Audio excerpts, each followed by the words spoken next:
اعوذ باللہ من الشیطان الرجیم بسم اللہ الرحمن الرحیم۔ جزیرہ خضرہ کے زیر عنوان زمانہ غیبت کبریٰ میں ذہنوں میں آنے والے سوالات اور ان کے جوابات۔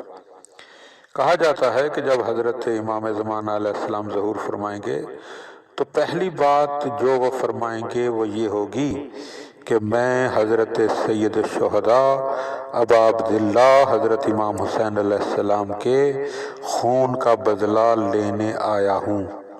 اس سلسلے میں آپ کچھ لوگوں کو قتل کریں گے۔ کیا حضرت امام حسین ابن علی علیہ السلام کے قاتل اس زمانے میں ہوں گے کہ ان کے خون کے بدلے میں جن کو قتل کیا جائے؟ اگر جواب نہیں ہے تو اس قیام سے کیا مراد ہے؟ جواب: بلا شبہ جیسے آپ سوال میں ہے کہ اگر سارا مقصد یہ نہیں تو حضرت بقیت اللہ کے قیام کے مقاصد میں سے ایک مقصد حضرت سید الشہداء علیہ السلام کے خون کا بدلہ لینا ہے، کیونکہ زیارت عاشوراء میں جس کی صحیح ترین اسناد ہیں ہم پڑھتے ہیں ان یرزقنی طلبا سارقا ما امام منصور من اہل بیت محمد صلی اللہ علیہ وآلہ وسلم۔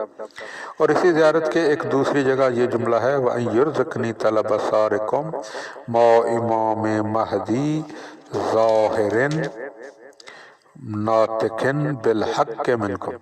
ان دونوں کے ترجمے کا خلاصہ یہ ہے کہ اے میرے اللہ مجھے روزی دے، یعنی یہ توفیق عطا فرما کہ امام مہدی حجت ابن الحسن علیہ السلام جن کی نصرت کی گئی ہے اور جو ظاہر ناطق اور حق کے ساتھ ہیں اور آپ کے اہل بیت میں سے ہیں کے ساتھ آپ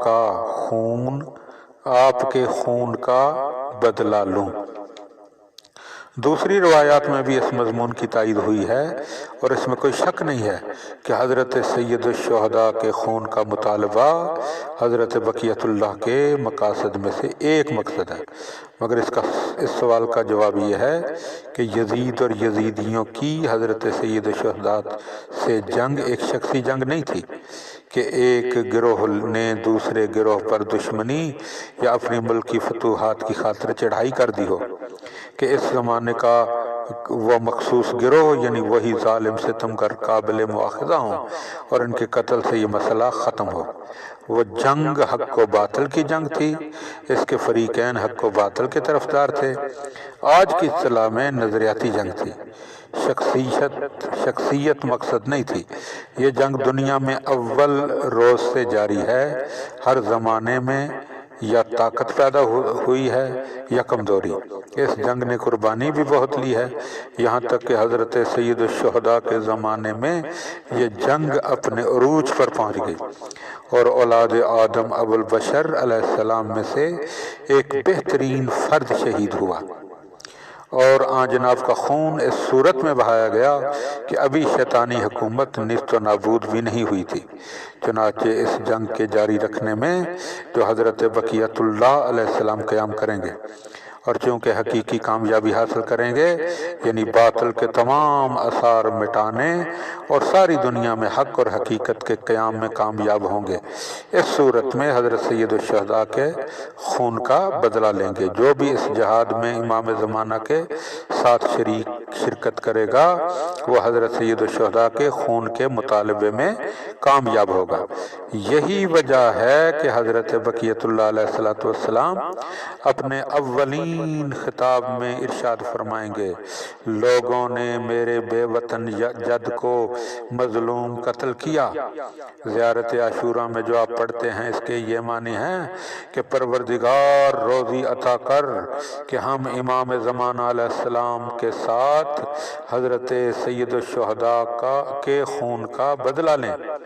اس سلسلے میں آج جناب ان لوگوں کو قتل کریں گے اور نابود کریں گے جو چاہیں گے کہ یزیدیوں کی روش اختیار کریں اور حق کو باطل پر فتح حاصل کرنے میں رکاوٹ بنے۔ اللہم صلی علی محمد و آل محمد وعجل فرج آل محمد۔ ما شاء اللہ لا حول ولا قوة الا باللہ العلی العظیم۔